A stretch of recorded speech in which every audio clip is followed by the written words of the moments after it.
Hello, everyone, and welcome to the Bluhdhaven podcast, episode number 61. As always, I'm your host, Balfour Wong. Today, I'm welcome with Buddy. Chris. And today we have a very special guest, Tian Moon. So I know Tian from my grandfather.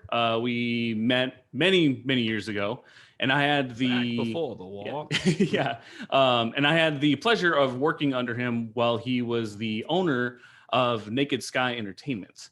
Correct. Working with me. Yes, working Not with me. yes. So Tian, would you like to talk a little bit about like your intro to gaming? I guess is a good way to introduce you. Intro to gaming. Well, we'll have to go back to the 1980s. Bring it on. We're excited. I mean, we all grew up, on video games and board games and card games. It's just always been a passion of mine. And so when I was 15 years old, actually, that's when I got started in the gaming industry. I worked as a game designer for a game company called Seventh Level, based out of Burbank. This was 1993 or 94. I can't remember now. Yeah, I'm kind of old. I'm in my 40s now. I wasn't even born yet. Were you guys even born then? I was born in 94, so if it was in 94. Oh, so it was like the year you were born. Yeah. Yeah, how about you guys, Buddy and Chris? Oh, 95. 95. Oh, yeah. So when I was working in the gaming industry, you weren't even born yet. Yep. Yeah, So while you were with them, what exactly in terms of game design were you doing? I was just working on, a lot of, we were working on PC CD-ROM titles. The first game I worked on was called Monty, Python, The Complete Waste of Time. Nice. Yeah, it was a pretty fun game. Yeah, in high school, I took computer animation and graphics, so I did a lot of like 3D modeling and such. I started on 3D Studio version 2.0 on a 386. Well, yeah, I think it was a 386 40DX or something. Jesus. I know, this is before the Pentium. This is like, the 3D6, then 46, then it was way back in the day. Well, I guess on a side note to that, what do you see as the largest jump from designing off of that system to like modern era? Like what for you personally, what is the like largest jump in terms of like functionality and stuff?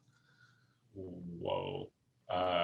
Like everything. I mean, from the hardware to software, like we didn't have game engines to work with. Unlike today, you can do Unreal or Unity, right? We didn't have that. We had to do everything from scratch ourselves. Every time we made a game, we had to write a whole new game engine. Oh man, yeah. It's like reinventing the wheel every single time. Oh, wow. So wild. Yeah, and the technology and the hardware just wasn't powerful enough. It's like nothing. Like today, your phone is more powerful than, all the machines we had combined. Right. And some, but yeah, so, pretty much then since that time, every other summer, I worked at a different gaming studio, and it was just, fun. It was just working on graphics, on animations, on design. But then when I went to college, I kind of put games behind me. So pretty much all 4 years of my college, I didn't play games at all. Wow. I figured, well, now I'm going to just focus on this whole different chapter of my life, right? And actually, I went to a liberal arts college called Wesleyan in Connecticut. So, even though we had a computer science department, I just didn't want to do it. I just felt like technology was kind of easy for me. I was always good at it. I wanted to learn things that I didn't know anything about. So I took up economics. I took up dance.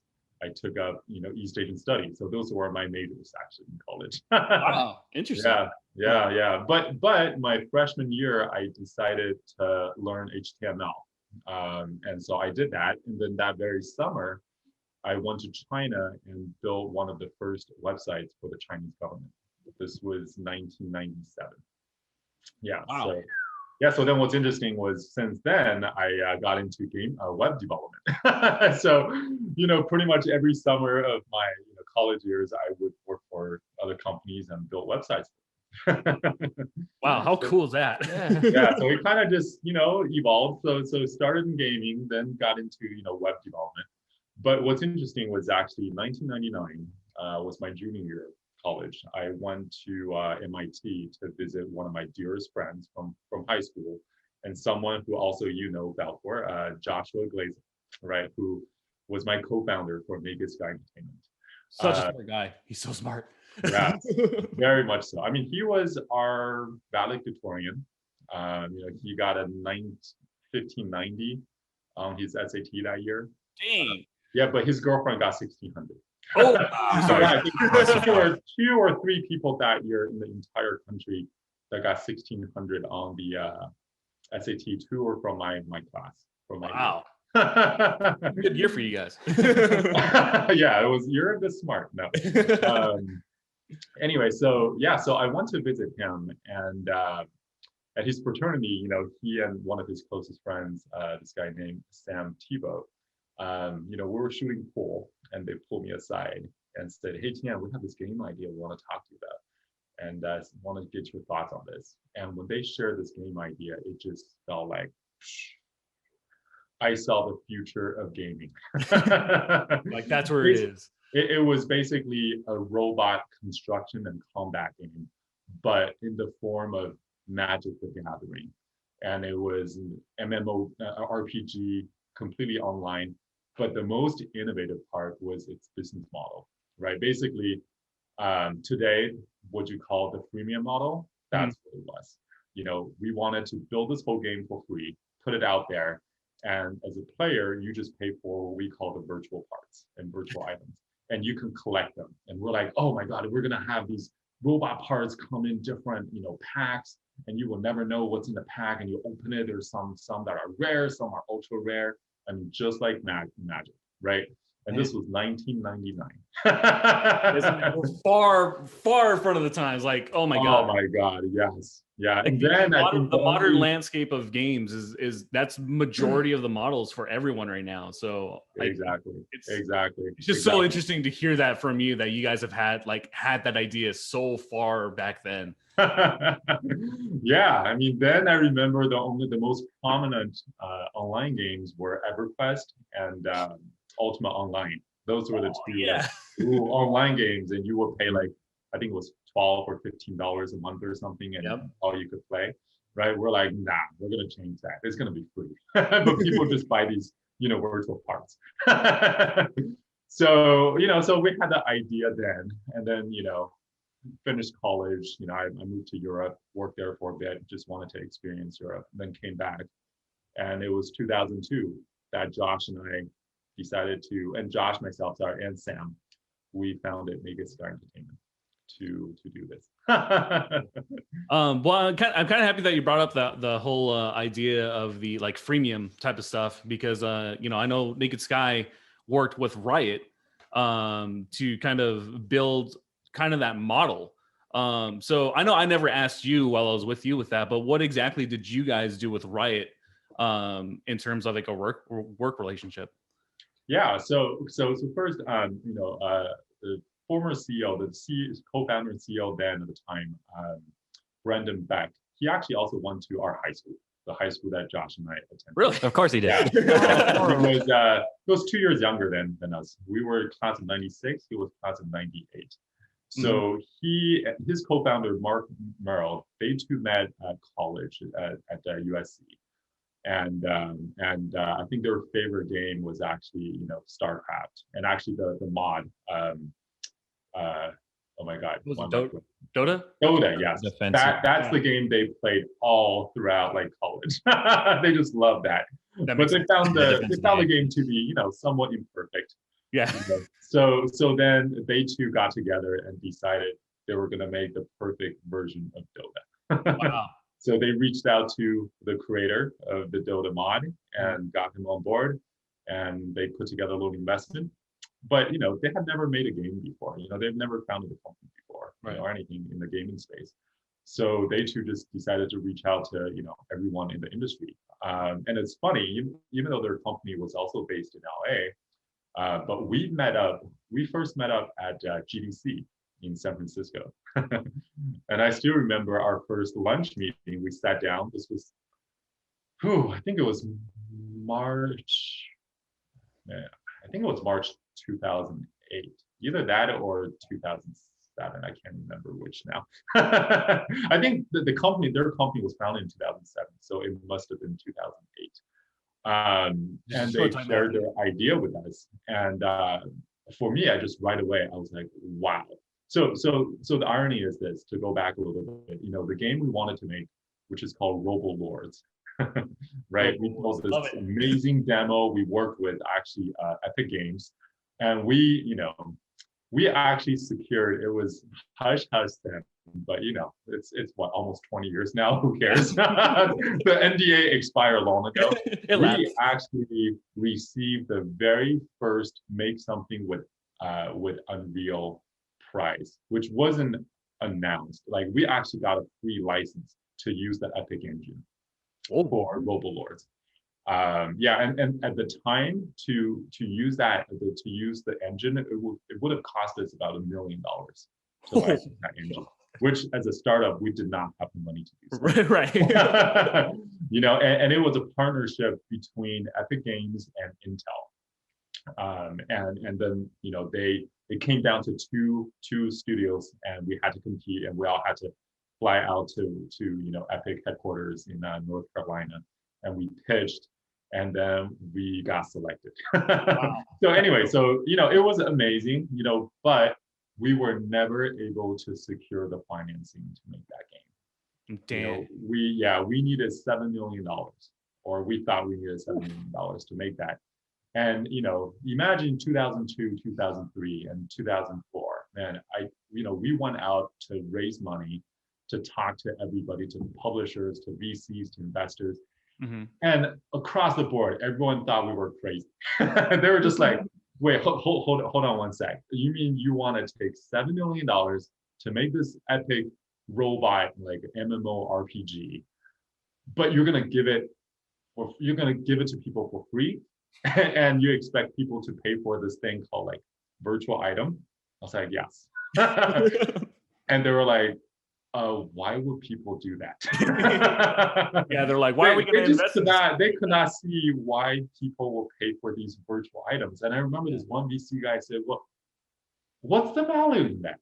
Why? I don't get it. Why would people pay for this virtual thing? And at the moment I just asked him, I said, well, do you own stocks? He's like, yeah. I'm like, well, why do you buy stocks? I mean, that's just a virtual item. Yeah. I mean, it's all perceived value. That's right. What it is, right? And I look at that. I just look at baseball cards and basketball cards and Magic. Why do people collect those? Right? It's just a piece of paper. Yeah, exactly. Mm-hmm. Right? But people are willing to pay tens of thousands, hundreds of thousands of dollars for a card. Right? Was it Pokemon cards are getting like super expensive right now? Because there's a ton of people who are like unboxing them and like buying them for like $30 for a single pack. Mm-hmm. It's crazy. Mm-hmm. Yeah, it blew up recently. Yeah, I think just during the pandemic, I think the most expensive card that was sold, I think it was a hockey card. I think it was. Yeah, I think it was sold for like over $1 million or something. Oh my gosh! Crazy. I mean, you can look it up. My number could be wrong, but I remember it broke all records. I have my dad's baseball cards. Maybe I should look at them and be like, yeah, who knows? You may be a millionaire right now.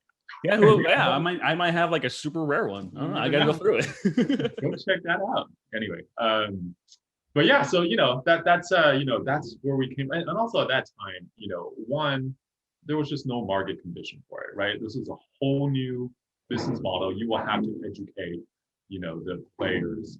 Yeah. And also the infrastructure wasn't ready. And I remember at the time when I was writing my business plan, I remember there was one paragraph where I wrote, in 3 years, the market penetration for broadband will be 45%. I mean, can you guys imagine not having broadband at home? Yeah. And at that time, most of America, was still on like dial-up. Right. Oh my gosh. Right. So It's interesting to like think about that, and like I know we're already in 2021, but like that's a short amount of time that like things have drastically changed for like networking. Yeah, and we were probably like the last generation to experience dial-up, Yeah. and then move to the modern. Pretty much. Because I remember going over to like buddies' houses all the time and Yeah. hearing the dial-up like modem noises. It's great. you I'll say, got mail. I'm super happy that like, we grew up in that time, because it's like we were that bridge generation, like that understands like the struggle of early networking, and then now we live in the modern age. It's nice. Yeah, we can appreciate it. We know what we got. Yeah. Well, when I was your age, or when I was born, we had internet. That we must barely had telephone. No, but that's cool. So that was between 2003 and 2005 for you guys. So we never were able to put together the financing, or someone believed in this business model and this kind of game. But things happen, but because of the things we did, we built our first game, was called Robo Blitz, for the Xbox 360 Live, and also for Steam. It's a cult classic. Like, there's just a lot of people who love that game. I mean, we used to get the best fan letters. I mean, it was one that I received, and I still have. I saved it, which is dear and near to my heart. It was this kid. He was a teenager, and he wrote to us and said, Robo Blitz changed his life. He said it was because of this game that he really got into programming and learning about physics and different things. And so he's like, one day I want to be, a programmer, thanks to you guys, right? And that was just, I was like, wow, it was so heartwarming to see that. And so I wrote back to him. I was like, we're always looking for, brilliant young, kids to come. If you want to come intern for us, we'd be happy to have you. And that's when he said, oh, I'm in South Africa.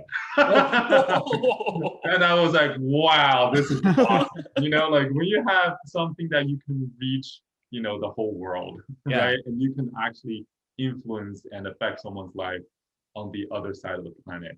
To me, I just felt like that made it all worthwhile. And we actually get a lot of letters from like engineers who said, wow, this is such an amazing game. Because I remember that game, it was completely physics driven. It was really one of a kind. And it was actually, that game was the first Unreal 3 game to market. We actually beat Gears of War, the first Gears of War, by I think a few weeks. We actually launched it before Epic launched Gears of War, right? Wow. It was completely procedurally generated for like graphics. It was all physics driven. There's no hand animation. It was awesome. Like that game just like broke all sorts of barriers. And we were able to like fit that entire game in under 50 megabytes. It was huge. Yeah, huge. I don't know. You can probably still find it on Steam. I think our game is still on Steam. You can get it. I know I still have it, so we'll have to play it. Wait, have you guys played that game? Yeah. I think I played it on the 360. It's a lovely time killer just to go in there and just enjoy everything. It's just fun. Yeah. It's turning to us, and that's one thing you realize about gaming and design is like as a designer, right? You create this world that you feel like, oh yeah, okay, the players are going to do these things, but then once you put it out there, you're just always blown away by what the players actually do. You're like, whoa, they can do that. It's like, I didn't intend that. Like, what, they use that thing for this? Wow, that's amazing. It's just the creativity, it was really cool. So like sometimes people just wanted to mess around in that game. It was like YouTube videos of game devs reacting to speedrunners absolutely destroying their games, and it's the best thing ever. Like I think Outer Worlds got beaten like half an hour. Jeez, or not even half an hour. Yeah, it was like super fast. Wasn't there like a Dishonored one that like the dude beat it in like under 5 minutes? Yeah, just finding game-breaking bugs. Yeah. Well, that's something that I really like as a gamer. We've talked about this a couple of times, but like I personally love when there's bugs in the game that you can exploit, because it makes it more fun as a player, just to be like, oh, look at this thing that like they didn't want us to find out or they didn't exploit. Like to me, that makes it fun because then it makes the game feels a little more grounded to me. Because it's like, okay, yeah, no, someone worked on this. Yeah, I know like Sekiro has some like pretty massive bugs that are just excellent for the speedrunning community. Like you can skip entire like boss fights and it's ridiculous and it's hilarious. Just oh man. See, back in the day when games were on like CD-ROMs and such, once the game was out, it's out. You can't do anything about it, right? Not like today when they find a bug, like, oh, we're gonna fix it and do an update, and now you're like, oh, I can't exploit that anymore. Back in the day, you could exploit it forever. Keep your physical copies. I don't, but you Nah, keep your I physical. don't. I probably have a couple of like Xbox One games physically. Maybe like one or I think I sold all my maybe like physical 3. games. I don't know. I don't know, Tian, where are you on like the physical versus digital consumer, I guess? Well, I mean, I'm kind of old school. I do love, a disc title, but I guess nowadays it's so easy and convenient to download everything. Yeah. I guess the thing I miss the most about, like disc titles are like instruction booklets. Yeah, manuals. I can actually read this stuff, it's like, if I'm like, wait, what's that move for that? I can just go right there and like look it up, That and even like the art in the books too. Like I miss getting that like thick little That's probably like exactly. the first thing I used to do every time I bought a game from like GameStop or something. I'd open up the game manual and just go through it on the way home. Exactly. Yeah. Me too. I did the same thing. I wanted to know every move. I wanted to know, right? But some people, they don't read that. They just pop the game in and start playing. And I'm like, you're missing half the experience. Like you have no idea what the special moves are. They would also have sometimes like lore snippets and stuff, like about characters. Story. And, like I remember like original Halo. Yeah, like, exactly. There was so much that thing was like that thick. It was massive. There's so much cool stuff in there. Or the RPGs. Oblivion. It was pretty massive. Right? They were like Bibles. It's great. I loved it so much. Yeah, that's something that I do miss because I remember when they like announced like they're not going to have booklets in games anymore. Like it was either going to be like codes or whatever for them to just slide into the physical. I didn't even know there was an announcement for it. I just like realized that they stopped showing up. Like the manuals kept getting smaller and smaller. And then all it was like an open leaf thing with just the controller scheme. And then a QR code in the bottom. I'm like, modern age. I hate this. Yeah. Different time. Like, I might as well just download this. Exactly. So, but I guess to answer your original question about Riot, what did we do? So what we did, ended up working with them. So I really like their idea. I just love the two guys. I love Mark and Brendan. I love their energy. And I remember sitting across our lunch table and I said to Brendan, I was like, you know what? I will love to help you and I wish you every success because you're literally doing something that we set out to do, but weren't able to do it just because the timing wasn't right. We're a little early, but I feel like you guys are doing everything right. So I hope, you guys will succeed. And then we ended up working together. So we built their AI, their scripting and tools for League of Legends back in 2008. We did that for a few months until we got a really sweet project. So J.J. Abrams or Paramount approached us and said J.J. was going to direct the first Star Trek movie, and they wanted us to do the game. So we're like, well, we can't pass up on that. So we had to say goodbye to the Riot guys. Dang. Yeah, built Star Trek DAC. So yeah, that was I played that one too. That game is really fun. I think I've played almost all the games that you guys have published except for Twister. Okay, because you would need a Connect. You probably didn't have that, right? Not anymore. Gotcha. So that's really cool though. Like I know it's really interesting to hear kind of the behind the scenes of games and stuff like that. Because I know a lot of people, though we love to consume games, we don't get to hear like the the upbringing of either producers or coders and stuff like that. So, but what is something that like towards the tail end of Naked Sky, what was something that you were most proud of while you were with them? My team. I mean, I love my team. They're like family to me. You know, and really like for me, because I was a CEO, right? Yes, I love games. Yes, I was proud of every game we made, and I really was, and I still am. You know, really every game we put our heart and our just everything into each game, whether they were financial successes or not, and most of them were not. And that's one thing you learn. It just in the beginning we were really naive. We thought, hey, if we just make something really amazing, really good, really solid, the market will find it and they'll love it, right? That's what we thought. And then we learned that's not the case at all. You can make the most beautiful thing and no one will ever hear it, or no one will ever discover it. I mean, there are just so many other factors at play, But again, but for me, yes, I love the games we're making, but what drove me, really what got me up every morning, what, kept me just motivated was really to take care of my team, really to just give them all the resources that I could so they could focus on this thing that they loved doing. I had this amazing team. They loved working with each other. The chemistry was great. I could just, every day walking into the office and you hear the laughter and jokes and people were just like having a great time. And that just put a smile on my face, and you were there for a bit. Oh, no, I loved being in the office. That was one of the most fun I've had, like actively working for someone.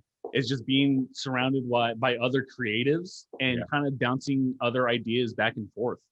That's something that I've missed tremendously, which is why I'm happy that I have these two guys here with me, because now we are in the same boat where, I want to make an environment for them, for our creative team to come in and make stories, make videos for people to enjoy.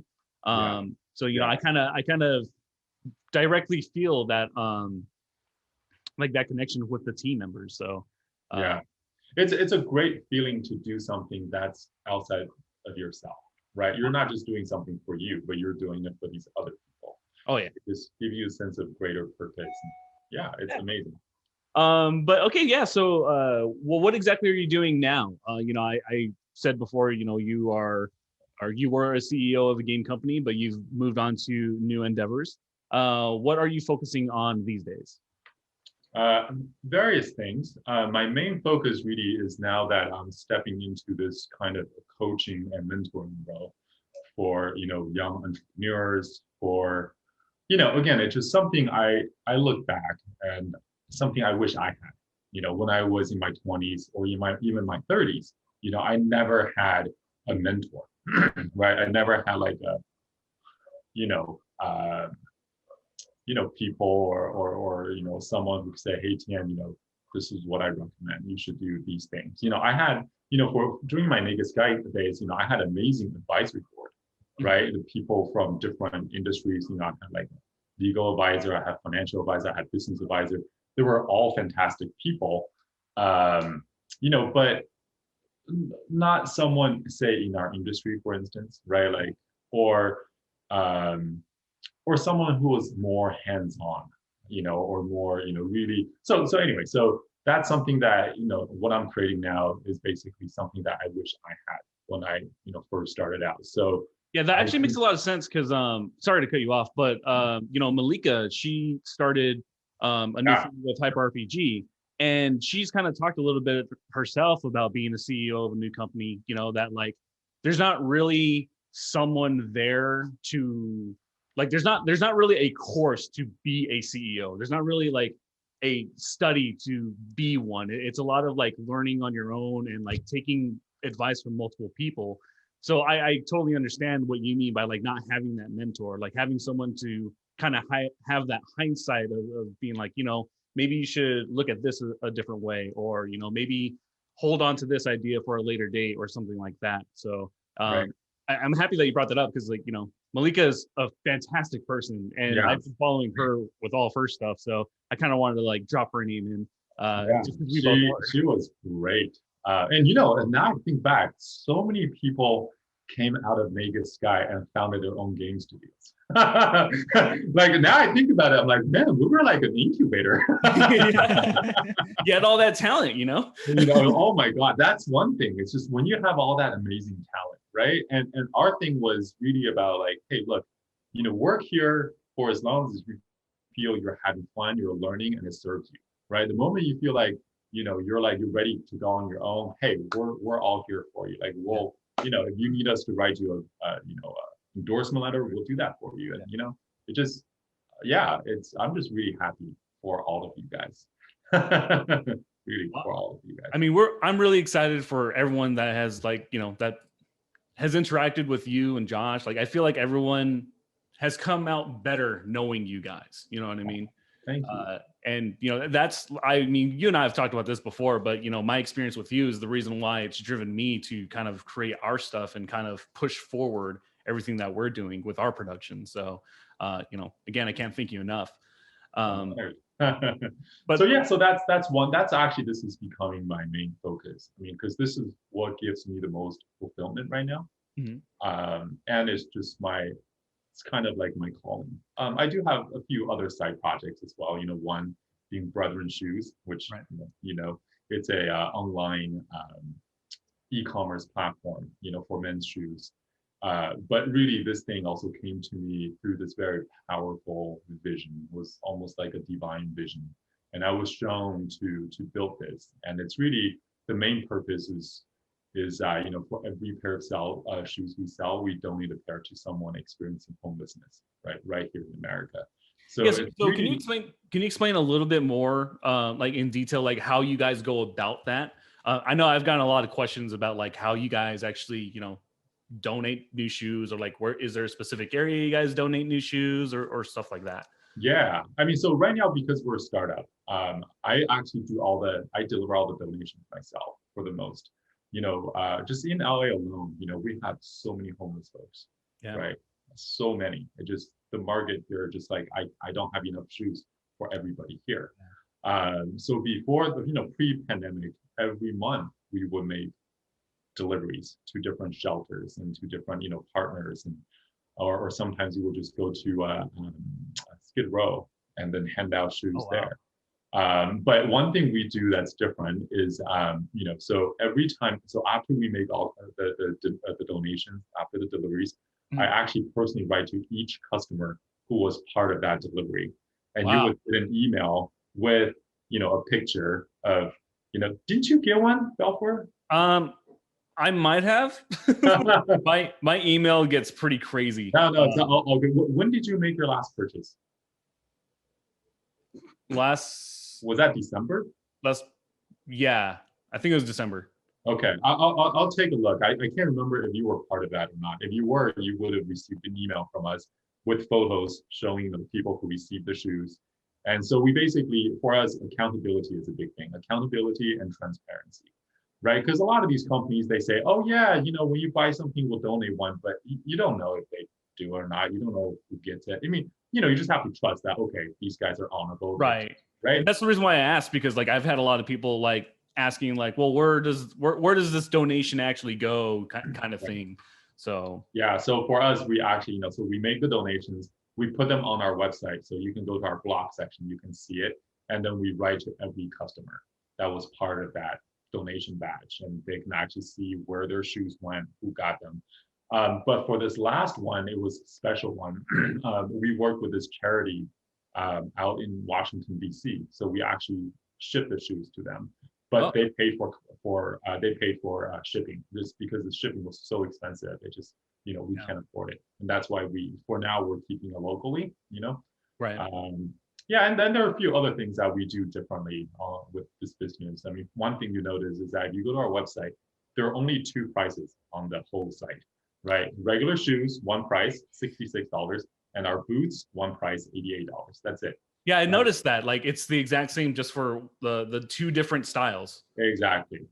So, I mean, we have many styles, right? If you go to our site, there's so many different styles, but basically that's how we categorize them. It's like, hey, you just want shoes, it's this price. You want boots, this price.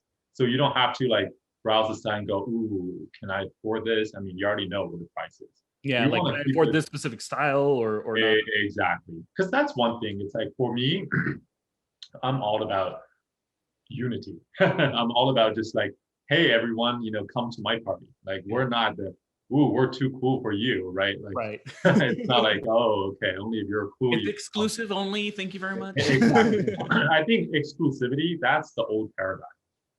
Inclusivity, that's the new thing. That's Right. what it's about. Like, let's just all come together.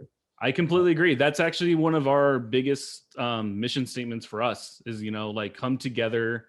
And well, I mean, our biggest thing is like, don't be a dick. But close second. yeah, Come together. Come together. Because our community has all kinds of different people. We are all inclusive here because we want there to be a safe space for people to come. Because for me, I've had a lot of trouble online trying to find a community of people that I can relate to. Even physically, like it's hard for me to like put myself out there and talk to people and kind of just have that unfamiliarity. And our stuff, it's been very nice to have new people come in and feel comfortable to talk about their stories on, we have a Discord server where we can talk with everyone in the community. So it's been nice to be a area where I wish that I had when I was younger. And I hope you guys feel the same. Oh, I was born in like the toxic. Oh, like it's fine. Don't worry. I'm used to it. But no, it's real nice having like just an overall positive environment to hang out with people, to get games together with people and do all that fun stuff. Yeah, that is something that I enjoy seeing you guys talk about online is like someone will like bring a game up or like someone will be like, hey, you want to play? It's like, yeah, sure. Why not? I'm like, yes, we're doing something good. It's the little victories. Well, but that's awesome, Tian. I guess other than the mentorship, are there any other, big dreams that you currently have? Yeah, a lot, but I'm not all the time. No, that makes sense. I'd rather just do it and then show you. Well, do you guys have any questions for Tian? Anything about his experience? So I understand that like networking is important, but from like an inside perspective, how important is networking? Like to just like getting your foot in the door or anything like that? I don't know. I don't know. Networking. So networking question. networking. Yeah. So to be honest, I don't network. No? I don't enjoy networking at all. I don't. So here's the thing: is the energy of networking typically is you go in and you meet a bunch of people who are there to see what they can get from someone else. Mm-hmm. I don't like that kind of energy. This energy of and when you go to a trade show game or conference, you notice these people. All they do is they approach you, and the first place they look is that name tag on your chest, Mm-hmm. right? Like, who are you? What's your position? What company you work for? Yeah. Are you of use to me? Exactly. Yeah. And it's just that. So that's why typically when I go to these networking events or conferences, I don't wear my name tag, and if I'm obligated to do so, I literally put it on my butt. Like I just it's one of those. I just stamp it on my butt. Like, you want to look at this? You have to stare at my ass to do it, right? Like I want you to. If you're interested in me, come talk to me. Like find out who I am, what I'm about, not like my title or what we do. Like I just don't care about that, right? But having said that, I think what's important is any industry you do want to get to know people. Mm-hmm. Right. But build a real and genuine connection. That's really what's important. And also when you go in, always bring value. Like try to provide as much value to others as possible. Right. Not always be like, hey, what can I get from you? Hey, what can you do for me? No, like why don't you show up and be like, hey, what can I do for you? Like these are my resources. This is my expertise. This is what I'm good at. Like if you have a need, here it is. Let me see how I can be of service to you. Right? Like I think that's the best approach. When you actually meet people, and you're actually providing them value and you're being sincere, the kind of connection you're going to build there is going to be a real solid one, not just some kind of artificial like, hey, what's up? Wait, what's your name again? I remember seeing you last year. Like who cares, right? Where is that going to really take you? Not nowhere. Nowhere you really want to go anyways. So really, like for me, it's just, don't worry about networking. Just be you, do your thing. If you're into like talking on the forums and helping people out, then do that. I mean, that's actually your way of actually meeting people. And if you're helping out, people with like real questions, then someone's going to notice you, right? And they're going to come to you and go, hey. And then one day when you need help, they're going to go, oh, I remember that guy, right? And then they're going to come to your aid. Do it that way. Yeah, no, that makes a lot of sense. Yeah.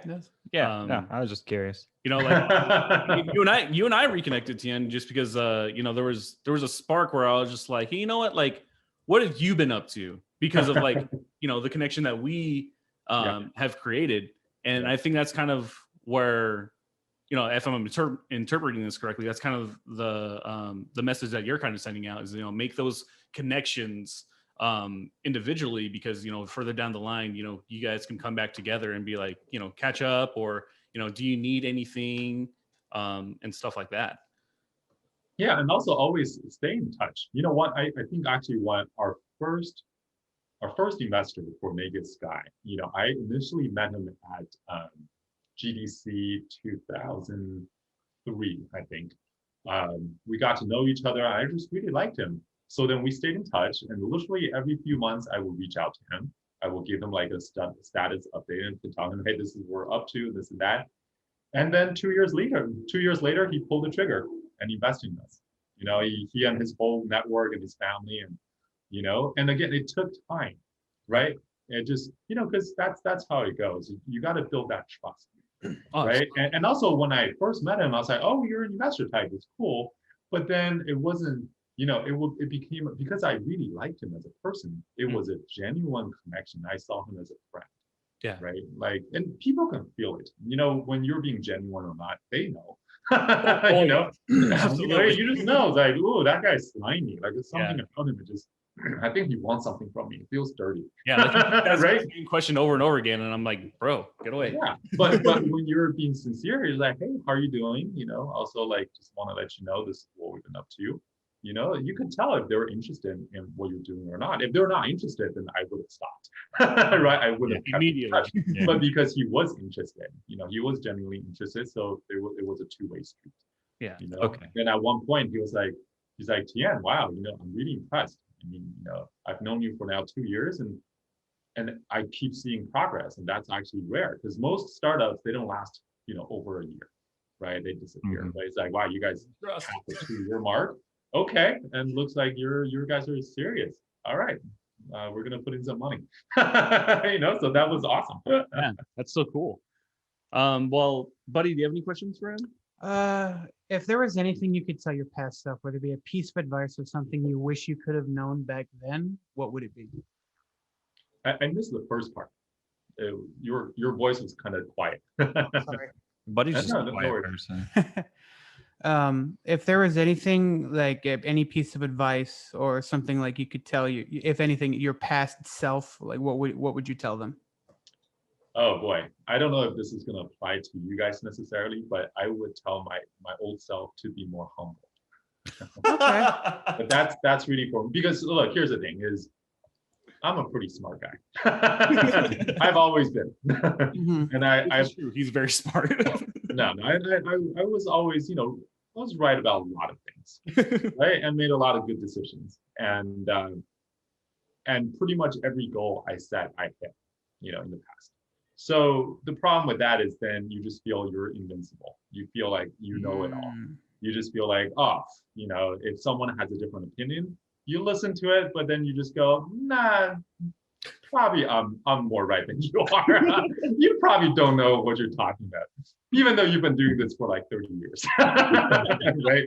Or you're whoever. And so, and yeah, and I made some big mistakes because of that, and now looking back, it's like, wow, only if I had really listened and just be more humble and just ask myself, well, what if I'm not right? Right? What if, That makes sense. why don't we try this? Or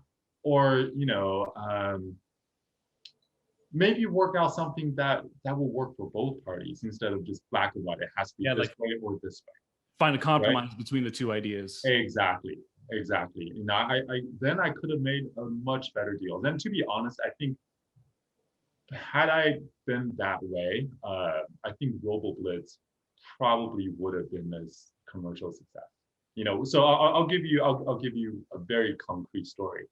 So what happened was, we were like the first like original, like a major big title to launch for the Xbox Live, okay, or Xbox 360 Live.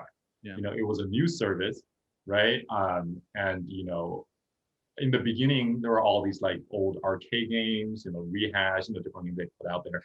And they were selling them for like $5, right? Which was like 400 points. I remember 400 Microsoft. Yeah, they did it by points back then. Microsoft points. Yeah. Wait, what is it now? It's just money. Well, it's just money now. It's just gotcha. You link your card to your account. Okay, gotcha. Yeah, then it was you could only buy those games using points. Right. Right. So, but our game, we're like, oh my God, we're not doing an old like arcade rehash. This is not like a remake of something. We're using at the time the most cutting edge technology possible, right? Unreal 3 engine, all physics driven, all sorts of stuff. And we were actually putting out like basically a disc title, but we were able to shrink it down and put it on the live arcade platform. Because it's a game that's not like you play just for an hour and we're done, right? This was a game you play for hours and hours and hours. So in my mind, I just thought, okay, the consumers are going to see that this is actually a disc title, but we put it on live arcade. So, we can charge $15, which at the time was 1,200 Xbox or Microsoft points, right? So we thought, oh yeah, who's not going to see this? Like, it's definitely going to be, people will buy it. Like nothing, Anyway, but when we talked to Microsoft, they were like, Tian, how about you mark it at 800 points? 800 points was basically $10 at the time. And we were like, no, we're leaving money on the table. We talked to our investors and everybody, and we thought, no, it's we should charge 15. Yeah. And we talked to Microsoft, and Microsoft kept saying, Tian, really, like, you should do 800. We think you're gonna do a lot better. And we just didn't listen. We just thought we knew better. We're like, you're Microsoft. What do you know about games? You guys just want to make money. Like, we know our game. We know our audience. Of course, we didn't know who our audience was. There was like no, Google was only a few years old at the time. This is 2006, keep in mind. There was like no Google Analytics. There's no like data. YouTube's old. There was no Facebook at the time. Like you couldn't like reach out to an audience and do A/B tests and figure out who's who and who's into what. Like you didn't have any data, right? You just had to like guess and just like, okay, we love this game, so we assume millions of others will love this game. Which actually, honestly, that's not a bad assumption, to be honest. Because as much as we like to think we're unique, we're not that unique. Like if you love something, there's bound to be thousands of other people who will. Who will love that thing. The only thing is you need to get that in front of them. Make them know, oh, this exists, right? So one mistake we made also was really because, so how Microsoft was selling those cards, even though they're the cards, you can buy physical cards, right? And the card actually came with 800 points. That was a card. They didn't have a card for 1,200 points. So for you to do 1,200 points, you will have to buy 2 of those cards, right? So that was a barrier that I didn't understand. I didn't realize at the time. That makes sense. Like even though Microsoft did tell us that, I was just like, no, don't buy 2 cards. Like, come on, our game is worth it. They'll go buy 2 cards. Nah, that's not the case. If someone just bought 1 card, they're like, oh, 1,200, I can't afford it. Well, then let me just look for games that are, that cost lower than that, or what my card can cover. You That know? makes sense. Thinking of the So, yeah, I mean, now, like, again, hindsight is always 2020. yeah. Right now, you look back, you're like, oh, dang, I should have done this and that and that and that. But at that time, I did the best I could, and I just didn't see it. I was arrogant. I just thought I knew better. You know, people are gonna love our game. They're gonna go buy these cars and they're gonna pay for it. It's worth it. And for me, it's like, you know, I would use this analogy. I would say, like, you know, it's like a Ferrari. You right, like a Ferrari, but instead of buying it for 200,000, you're selling it for 50,000. Who's not gonna buy that? Right? That's what I thought our game was like. We're like, Right. you know, we're like a $50, $60 disc title, but we're selling on this platform at a much cheaper price.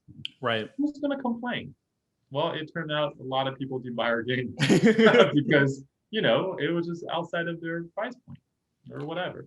I feel like I based on your stories, I always feel like you guys are always ahead of the game. Like you guys are always have like that innovative idea, but it's just not the right time. Yes, that's one thing I realize. That's the thing about it's a curse of being a visionary.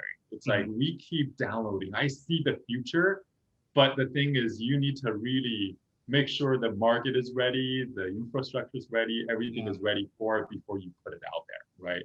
Because if you're a little too early, then they're gonna go, oh, that looks really cool, but Yeah, right? but I don't get it. Like one thing I told you was, in 2009, right? So after we did the Star Trek game, we built augmented reality apps for the iPhone. I remember that. Yes. Yeah, Right? I remember. I mean, at that doing time, stuff. Apple didn't allow third-party developers to have access to their camera. Like Right. Josh cracked the iPhone camera. I remember you guys were like doing prototyping of the what are they called? Yeah, like the advertisement things that had Exactly. logos. We did AR full on for mobile, right? Like, and we gave a whole talk at DigiFest, and we showed these 3 different demos, different use cases, interact gaming, this and that. And I remember it blew everybody away. People were just like, oh my God, that's the future. But again, we were too darn early. Right? Like we started talking to people. We even talked to NASCAR.